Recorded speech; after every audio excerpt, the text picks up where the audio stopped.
hadis yang ke-106. Kitab ini dikarang oleh Imam Nawawi, ulama besar dari Damaskus yang wafat dalam usia 43 tahun. Dari Abu Firas Rabi'ah bin Ka'ab al-Aslami, pelayan Rasulullah sallallahu alaihi wasallam dan termasuk Ahlus Suffah, yaitu kaum fakir miskin yang hidup di sisi Masjid Nabawi.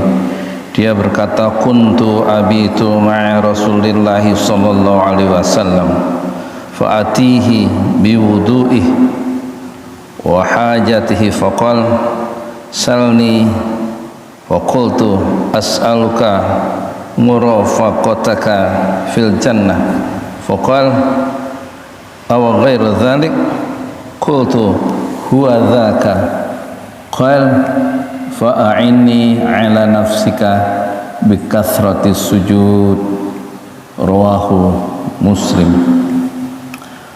Aku, kata Abu Firas, bermalam bersama Rasulullah sallallahu alaihi wasallam, kemudian aku menyediakan untuk Rasulullah air wudhu dan kebutuhan yang lain. Kemudian beliau bersabda, mintalah sesuatu kepadaku, ujar Rasulullah kepada Abu Firas. Lalu Abu Firas berkata, aku minta kepada engkau ya Rasulullah agar aku menjadi kawanmu di dalam surga. Rasulullah bersabda, apa tidak ada lagi permintaan selain itu? Aku, kata Abu Firas menjawab, sudah, permintaanku hanya satu, itu cukup ya Rasulullah. Rasulullah kemudian bersabda, kalau begitu fa'a'inni ala nafsika bikathrati sujud. Kalau begitu tolonglah aku ya Abu Firas supaya engkau bisa menjadi kawanku di surga dengan cara kamu banyak bersujud.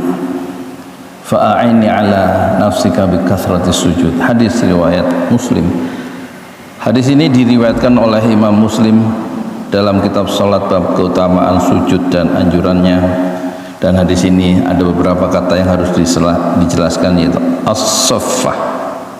As-saffatu yaitu tempat yang dipasangi di belakang masjid Rasulullah sallallahu alaihi wasallam dan biasa ditempati oleh orang-orang fakir. Kemudian kata yang kedua dalam hadis itu adalah murafaqataka. Murafaqataka artinya menemanimu, maksudnya dekat denganmu ya Rasulullah sehingga aku dapat melihatmu dan aku merasa nikmat dengan memandangi wajahmu. Kemudian kata yang ketiga dalam hadis itu adalah bikathratis sujud, artinya bikathratis sujud, dengan banyak bersujud, maksudnya sholat. Sujud disebut secara khusus di dalam hadis ini karena kondisi yang paling dekat dengan seorang hamba dengan Rabb-nya adalah ketika ia sedang bersujud.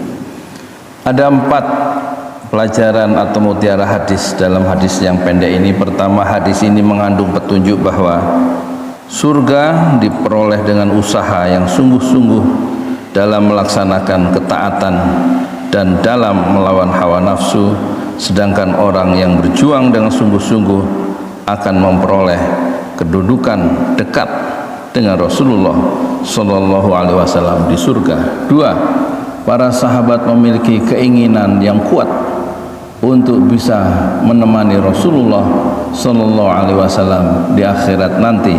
Dan pelajaran hadis ini yang ketiga, boleh meminta pertolongan dalam menyediakan air wudhu sebagaimana Rasulullah meminta pertolongan untuk menyediakan air wudhu kepada Abu Firas Rabi'ah bin Ka'ab al-Aslami. Dan yang terakhir, yang keempat, pelajaran dari hadis ini, kedekatan yang hakiki dengan Nabi sallallahu alaihi wasallam bukanlah dekat fisik sembari menjauhi petunjuk dan sunnah-sunnahnya, melainkan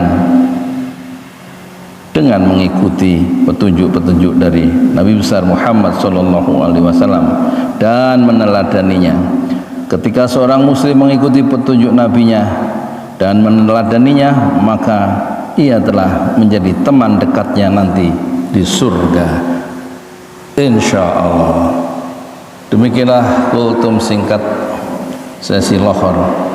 Billahi taufiq wal hidayah. Assalamualaikum warahmatullahi wabarakatuh.